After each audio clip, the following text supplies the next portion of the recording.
സംഭവം സത്യമാണ്. വെറും 5 മിനിറ്റിൽ തയ്യാറാക്കാൻ പറ്റിയ ഒരു ബ്രേക്ക്ഫാസ്റ്റ് റെസിപ്പി ഞാൻ ഇന്ന് കാണിച്ചു തരാം. ഒരു ഇൻസ്റ്റൻറ്റ് ദോശ, നീർദോശയുടെ വേറൊരു വെറൈറ്റി എന്നും പറയാം. അപ്പോൾ എങ്ങനെ കണ്ടു നോക്കിയാലോ? ഇതിനാകെ ആവശ്യമുള്ളത് കുറച്ച് അരിപ്പൊടി മാത്രമാണ്. നമ്മുടെ പച്ചരിയില്ലേ, അത് ഉണക്കി പൊടിച്ച പൊടിയാണിത്. നിങ്ങൾ പത്തിരിക്കും ഒറോട്ടിക്കൊക്കെ എടുക്കുന്ന അതേ അളവിൽ തന്നെ ഇതും എടുക്കാം. അപ്പോൾ ആവശ്യത്തിന് അരിപ്പൊടി എടുത്ത് അതിലേക്ക് കുറച്ചായി വെള്ളം ഒഴിച്ചു കൊടുക്കാം, സാധാരണ പച്ചവെള്ളം. ആദ്യം തന്നെ കുറേ വെള്ളം ഒഴിച്ചു കൊടുത്താൽ ഒന്ന് മിക്സാക്കി എടുക്കാൻ വേണ്ടി കുറച്ച് ബുദ്ധിമുട്ടായിരിക്കും. അതുകൊണ്ട് നമ്മൾ കുറേശ്ശെയായി വെള്ളമൊഴിച്ച് നന്നായി മിക്സ് ചെയ്യണം. ആദ്യം ഒരു പേസ്റ്റ് രൂപത്തിലാക്കി എടുത്താൽ പിന്നെ കുറച്ച് എളുപ്പമാണ്. ഇതിൻ്റെ കൺസിസ്റ്റൻസി എന്ന് പറയുന്നത് കുറച്ച് ലൂസാണ്. നമ്മുടെ നീർദോശയില്ലേ, അതിൻ്റെ അതേ കൺസിസ്റ്റൻസിയാണ് ഇതിനും വേണ്ടത്. ഇനിയിപ്പോൾ അത് ഉണ്ടാക്കാത്ത ആൾക്കാരാണെങ്കിൽ ഏകദേശം ഒരു പരുവത്തിലൊരു ദോശ ആക്കി നോക്കുക. ഇനിയിപ്പോൾ അത് കുറച്ച് കട്ടിയായിട്ട് തോന്നുകയാണെങ്കിൽ കുറച്ചും കൂടി വെള്ളം ഒഴിച്ച് കൊടുക്കുക. അങ്ങനെ 1-2 തവണ ചെയ്യുമ്പോൾ നമുക്കത് ഈസി ആയിട്ട് തോന്നും. പിന്നെ നിങ്ങളിത് ഉണ്ടാക്കാൻ നല്ല എക്സ്പേർട്ട് ആയിരിക്കും. വീഡിയോയിൽ കണ്ടോ, ഒഴിക്കുമ്പോൾ ഇതുപോലെ ഇങ്ങനെ നൂല് പോലെ ഇങ്ങനെ വരണം. ഇനി അതിലേക്ക് നമുക്ക് ആവശ്യത്തിനുള്ള ഉപ്പും കൂടി ഇട്ട് നന്നായിട്ടൊന്ന് മിക്സ് ചെയ്ത് കൊടുക്കാം. ഇനി നമുക്ക് ദോശ എങ്ങനെ ചൂടുന്നത് നോക്കാം. ആദ്യം ഒരു പാൻ അടുപ്പത്ത് വെച്ച് നന്നായിട്ട് ചൂടാക്കണം. നന്നായി ചൂടായ ശേഷം നമുക്കതിലേക്ക് എണ്ണ ഒഴിച്ച് കൊടുക്കാം. പിന്നെ നിങ്ങൾ ശ്രദ്ധിക്കേണ്ടത് നിങ്ങളുടെ പാനിൻ്റെ സ്വഭാവത്തിനനുസരിച്ച് വേണം ചെയ്യാൻ വേണ്ടിയിട്ട്. എൻ്റെ ഈ പാൻ കുറച്ച് പഴയതാണ്, അതിൽ നിന്ന് ഇളകി വരാനും കുറച്ച് ബുദ്ധിമുട്ടാണ്. അതുകൊണ്ട് ഞാൻ നന്നായിട്ട് എണ്ണ ഒഴിച്ച് കൊടുക്കുന്നുണ്ട്. നിങ്ങളെ പുതിയ പാനൊക്കെ ആണെങ്കിൽ എണ്ണ ഒഴിക്കേണ്ട ആവശ്യം ഉണ്ടാവില്ല. എണ്ണ ആക്കിയ ശേഷം തീ ഏറ്റവും ലോ ഫ്ലെയിമിൽ വെക്കാം. എന്നിട്ട് വേണം നമ്മൾ മാവ് ഒഴിച്ചു കൊടുക്കാൻ. ഇതിൽ കാണുന്ന പോലെ ഇങ്ങനെ വട്ടത്തിൽ ആവശ്യത്തിനുള്ള വലിപ്പത്തിൽ നമുക്ക് ഒഴിച്ചൊഴിച്ച് കൊടുക്കാം. ഇത് അരിപ്പൊടി മാത്രമായതുകൊണ്ട് ഒഴിച്ച ശേഷം ഇങ്ങനെ ചുറ്റിച്ചെടുക്കാനൊന്നും പറ്റില്ല. ഇങ്ങനെ ഒഴിച്ചു കൊടുക്കാൻ വേണ്ടി മാത്രമേ പറ്റൂ. അപ്പോൾ നമ്മൾ മാവ് ഒഴിച്ച് കഴിഞ്ഞിട്ടുണ്ട്. ഇനി നമുക്കിത് അടച്ച് വെക്കാം.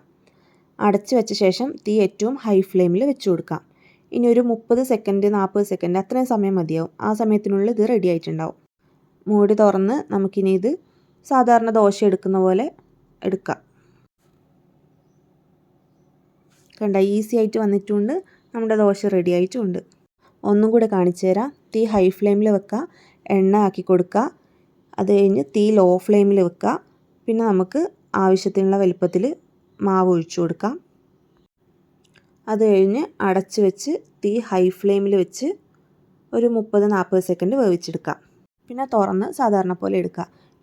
ഇനി ആദ്യം എണ്ണ ഒഴിക്കാണ്ടാക്കിയതാണെങ്കിൽ നമ്മൾ ഈ ദോശ ആയ ശേഷം ഉണ്ടല്ലോ, തുറന്ന ശേഷം നമുക്കതിൻ്റെ മുകളിൽ എണ്ണ ഒന്ന് തടവി കൊടുക്കാം.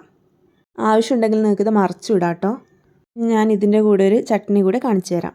അതിനാദ്യം നമുക്കൊരു വറ്റൽമുളക് ചുട്ടെടുക്കണം. പിന്നെ നമുക്ക് ആവശ്യമുള്ളത് കുറച്ച് തേങ്ങ. ഇനി ആ തേങ്ങയിലേക്ക് വറ്റൽമുളകും കുറച്ച് ചെറിയൊരളവിൽ പുളിയും ഇട്ട് നമുക്കിത് മിക്സിയിൽ അടിച്ചെടുക്കാം. ആദ്യം ഒന്ന് പൾസ് ചെയ്തെടുത്ത ശേഷം പിന്നെ വേണം വെള്ളമൊഴിക്കാൻ. വെള്ളമൊഴിച്ച് നന്നായി മിക്സ് ചെയ്യുക. ഉപ്പിട്ട് കൊടുക്കുക. പിന്നെ പുളിയും എല്ലാം ഒന്ന് ടേസ്റ്റ് ചെയ്ത് നോക്കുക. കുറവുണ്ടെങ്കിൽ ഇട്ട് കൊടുക്കുക. പിന്നെ ഒരു പാനിൽ എണ്ണ ചൂടാക്കി കടുക് ഇട്ട് കൊടുക്കുക. അത് പൊട്ടി വരുമ്പോൾ വറ്റൽമുളകും കറിവേപ്പില ഇട്ട് കൊടുക്കുക. ഇനി മിക്സ് ചെയ്ത സാധനം നമ്മൾ ഇതിലേക്ക് ഒഴിച്ചു കൊടുക്കുക. പിന്നെ ജാറിലേക്ക് കുറച്ച് വെള്ളം ഒഴിച്ച് അതും കൂടി ഒന്ന് ഇതിലേക്ക് ഒഴിച്ചു കൊടുക്കുക. പിന്നെ അത് നന്നായി മിക്സ് ചെയ്യുക. ഉപ്പൊക്കെ നോക്കി എല്ലാം സെറ്റാക്കുക. അങ്ങനെ നമ്മുടെ ചട്നി റെഡി ആയിട്ടുണ്ട്. പിന്നെ ഈ ദോശയുടെ കൂടെ ഏത് കറിയായാലും പോകും കേട്ടോ. നോൺ വെജായാലും വെജായാലും ഏകദേശം എല്ലാ കറിയും പോകും. തലേദിവസം എന്തെങ്കിലും കറിയാക്കി വെച്ചിട്ടുണ്ടെങ്കിൽ പിറ്റേന്ന് രാവിലെ നമുക്ക് ഈ ദോശ മാത്രം ഉണ്ടാക്കിയാൽ മതി. അപ്പോൾ ഭയങ്കര എളുപ്പമായിരിക്കും. പെട്ടെന്ന് ഉണ്ടാക്കിയെടുക്കാൻ വേണ്ടി പറ്റും. അപ്പോൾ എല്ലാവരും ഒന്ന് മറക്കാതെ ട്രൈ ചെയ്ത് നോക്കണം. എങ്ങനെയുണ്ടെന്ന് കമൻറ്റ് ബോക്സിൽ പറയണം കേട്ടോ. ബൈ.